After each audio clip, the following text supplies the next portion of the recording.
Le Maroc contre la République démocratique du Congo. À la fin du match, boum!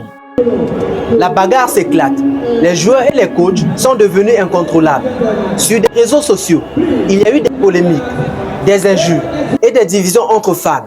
Mais quand j'ai essayé d'analyser en profondeur pour comprendre ce qui s'est réellement passé entre Chancel Mbeba et le coach marocain, j'ai découvert un détail si important que personne n'a pu voir. Et c'est dans cette vidéo que tu vas le découvrir. C'est quand même marquant de voir qu'à la fin d'un match si important pour ces deux grandes nations, on assiste à une dispute entre un joueur et un coach. Si on me l'avait prédit une minute avant, je n'aurais jamais cru que ce grand match finirait dans une telle confusion. Mais avant de toucher ce sujet en profondeur et en déceler la véritable cause, on va essayer de revoir les vidéos qui ont montré ce qui s'est réellement passé ce jour-là.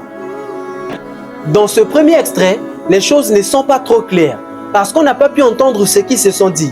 Mais à côté, on a Chancel qui glorifie son Dieu après un dur match et on a le coach marocain qui s'approche, le salue. Mais quand Chancel veut retirer sa main, il le retient. Il ne le laisse pas partir. Et c'est ça qui cause toute une mésentente au sein du stade. Et je me suis posé la question de savoir ce que ce coach marocain a pu réellement dire à Chancel pour qu'on arrive à ce niveau. Avant de te partager ces terribles détails, réécoutons d'abord les paroles de Chancel Mbeba et de ce coach. Moi, je ne suis pas parfait, mais quand je suis sur le terrain, je respecte tout le monde.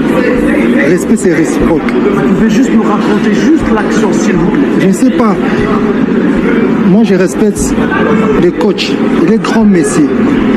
Mais quand il y en a les vidéos, on a coupé les vidéos à la télé. Mais il y en a les vidéos, moi, j'ai pas besoin de balancer. J'ai pas besoin de balancer.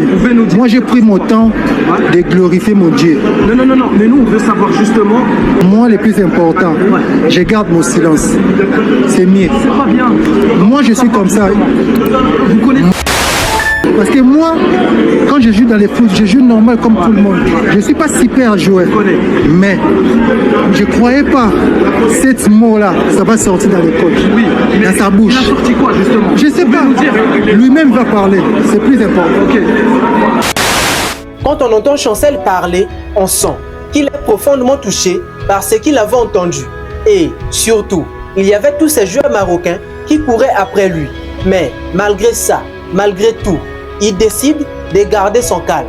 Il décide de ne pas révéler ce que ce coach marocain l'avait dit. Mais pourquoi? Pourquoi ne pas mettre la vérité en lumière aux yeux du monde? C'est simplement parce qu'il a compris une chose, un détail que tu vas découvrir maintenant. Pour comprendre ce que Chancel a essayé de faire, je vais te poser une question. Mais il faudrait que tu changes de dimension. Essaye de changer ta façon de voir des choses. Oublie la notion de fan et d'adversaire.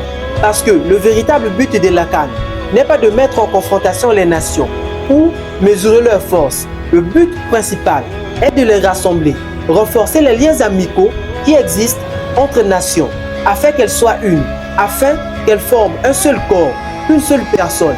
Parce que quand on est un, on peut construire et faire des grandes choses ensemble. Il suffit que chacun de nous apporte sa contribution. Parce que on ne peut rien construire dans la division. Imagine que tout le monde arrivait à s'entendre dans ce monde et que chacun de nous apporte plus d'amour, plus de réconciliation, plus de pardon, plus de paix, au lieu d'apporter plus de haine, plus de vengeance, plus de division. Où serions-nous aujourd'hui? Ce monde ne serait-il pas devenu un paradis? C'est pourquoi on dit que l'union fait la force. Et il y a la devise d'un pays qui dit unité, travail et progrès. Tu vois un peu ce que l'unité peut apporter dans nos vies et dans nos communautés. On ne doit pas vivre d'après la notion qui dit chacun pour soi, Dieu pour tous. On doit apprendre à vivre ensemble, à se comprendre. On doit apprendre la tolérance.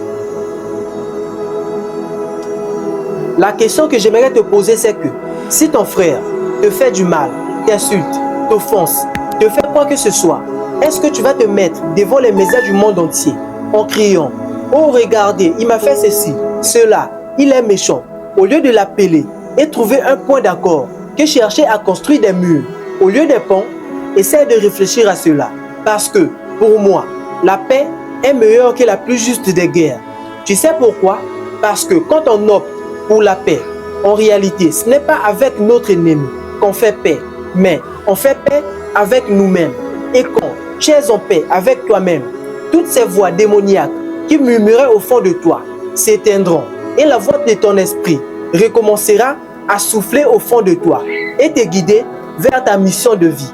Et quand tu trouves ta mission de vie, tu auras transformé ta vie et devenu la personne merveilleuse que tu es appelé à être sur terre. Mais n'oublie pas, prends ta place, vis ta vie et laisse tes traces. Si tu as regardé l'interview du coach marocain, tu verras qu'il avait honte de lui. Il se sentait mal dans sa peau. Et l'unique manière de s'en libérer était de reconnaître son erreur. C'est pourquoi sa dernière phrase était « On avance, c'est fini maintenant ». Ça veut dire qu'il a reconnu la notion de la paix. C'est pourquoi la dernière chose que je te demande de faire, c'est d'aller te réconcilier à toute personne que tu as offensée et accepter également le pardon de tous ceux qui t'ont offensé. Parce que la rancœur ne contribue pas à ton avantage. Contrairement, elle te tue intérieurement lorsque tu es en présence de la personne que tu as un problème.